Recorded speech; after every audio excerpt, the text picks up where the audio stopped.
So it's been a while, eh? Yeah, it's been about a couple of days. Ladies?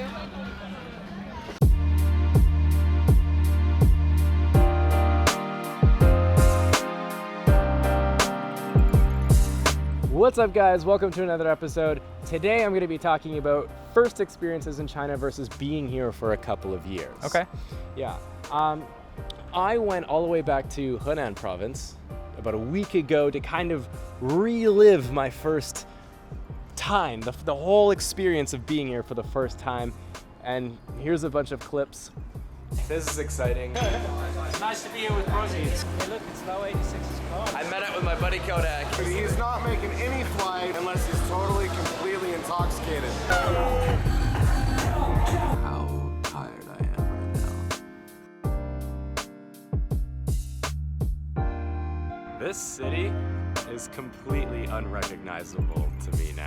She's decided to show me all of the communist army marches that this first year students here have to do. This is the most touristy thing I've ever done. Again, I don't know if I'll be releasing all of that just because it's not really a clear and concise video, but we'll see how that goes. Now, the reason we're actually here on the river is actually because to relive my first experience in China, I right Grew up across in the a street. river. Yes, exactly. I No. grew up right next to one.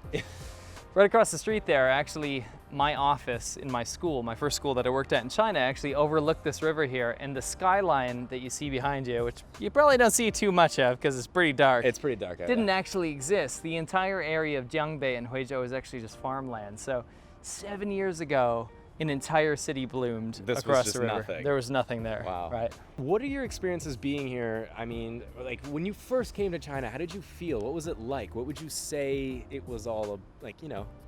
The Do general feeling. Yes. Now, when I first got to China, it was kind of like an escapist dream. There could be nothing more different than rural America than a big Chinese city, right?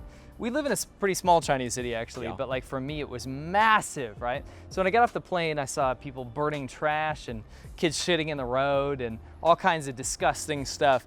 But for me, that wasn't a negative thing at that Right. point. It was like an adventure. It was like I actually left. I would visit arcades and play Street Fighter 2, you know, like Ooh. a 20-year-old game with the local people and stuff, and Yeah. go eat scorpions out of soup and stuff. That was like, oh my God, it couldn't get any better than that for me. So the first experience I had in China was kind of like the most exotic, incarnate experience I could have, right? Sure. So what about you?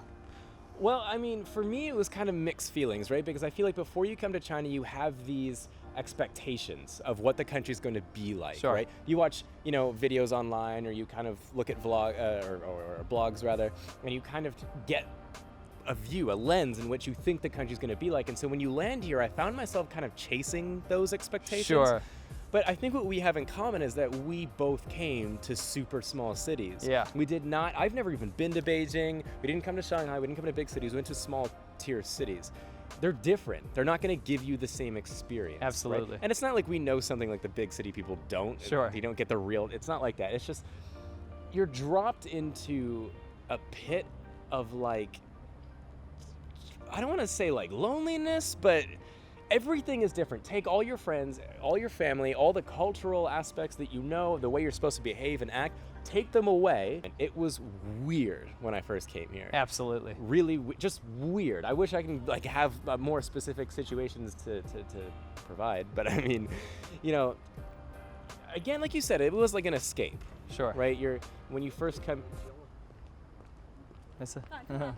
When you first come here, everything is new. Everything is exciting. It's the rose. How do you say that? The rose. The Rose-tinted lenses? glasses. That's the one. Edith Yeah. Piaf, good artist.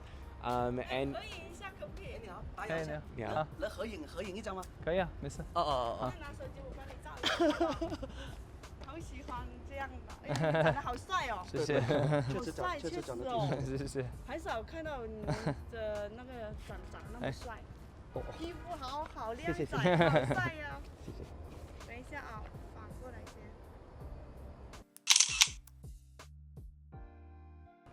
谢谢啊，谢谢。谢谢你啊。没事没事。真的，你们两个太帅了。谢谢谢谢。So basically in China, in We're a third tier famous. city, Yeah. in a third tier city, what happens is actually that But people will come up off the street. Yeah, was that not like a perfect I Absolutely. was just talking about the difference between living in a smaller city versus a big city. That right there is the difference. You will never have that happen in Beijing. Yeah, absolutely, that's for sure. Yeah. Unless people are traveling there. Now, the whole thing is, after my first year, and I've been here 7 years, right? Took me a long time. I'm gonna give you a succinct version of what I went through. Because I had a little pause where I went to Taiwan for a year after I was in Huizhou, I kind of left the whole like craziness of China, right? And I'll be honest with you, like the people must have been really annoyed with me at work because I only talked about how much better and more exciting China was than Taiwan. Yeah. But looking back on it is absolutely ridiculous. Yeah. Like Taiwan has it all, seriously. It's like the roads are perfect, the food First is better, world. it's first world, yeah. right?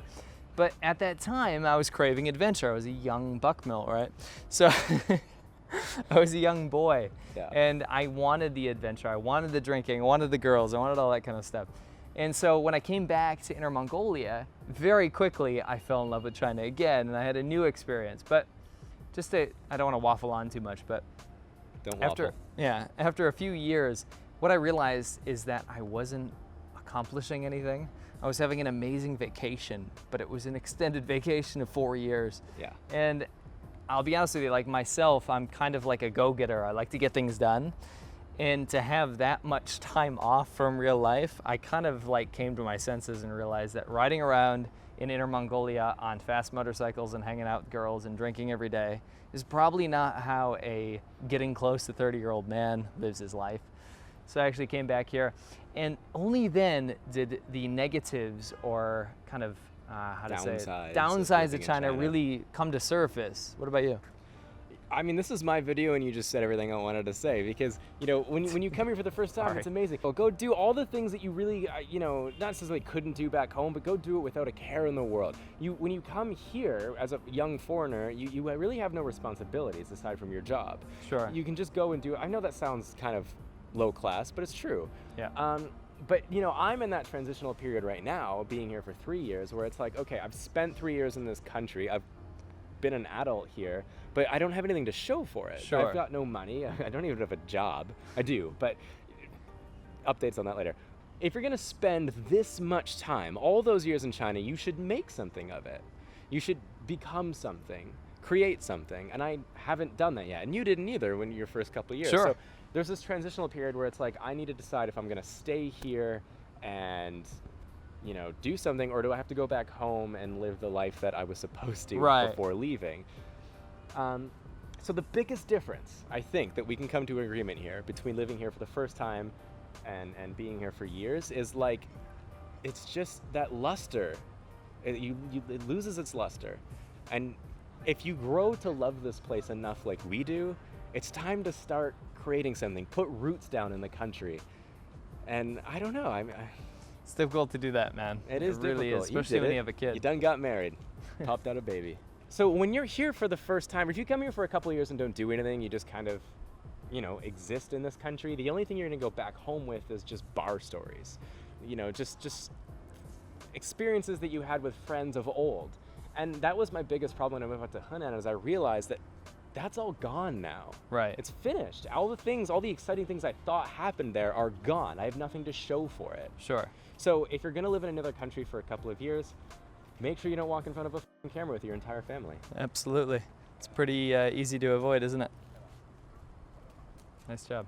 3, 2, 1. Not their fault. Not their fault. They didn't know the camera. Absolutely was their fault. there. Their fault. So you know, that's the thing. I think this isn't really to do with China. I think it's just if you're going to go to any country, you kind of have to make that decision. Are you going to stay there and create something or not? Right. Yeah. I think it's excused. Like a lot of people do want to come here to kind of reinvent themselves or have a little break, a little holiday, right? Yeah. And run in front of a camera. But when you're done running in front of a camera, Yes. you might be able to find yourself and actually create something here. But what I wanted to say is actually, it is not the land of opportunity that everyone thinks it is. When people comment and ask me a question and say, hey, I want to do what you did, I'm gonna tell you this right now. If I wasn't fucking wasting my time for 4 years and actually buckled down, I would have quickly left and realized that it was a lot easier to do what I wanted to do back home. Yeah. It was just because I had been here so long and didn't want to be a failure, to be honest, that I wanted to create something. It is not easier to make money here. It is not easier to do business here. It is not easier to, you know, live this economic dream of, I'm gonna leave America and come to China and start my new life. Do you know what is easier here, though? What? Is actually walking in front of a camera. Exactly. Or not. You guys win. 谢谢. They won. Yeah. They won. They actually did Holy it. shit, they did it. It's because we said Walking in front of a camera. Thank you guys so much for watching. Comment, link, and subscribe at the bottom. And I'll see you guys in the next episode.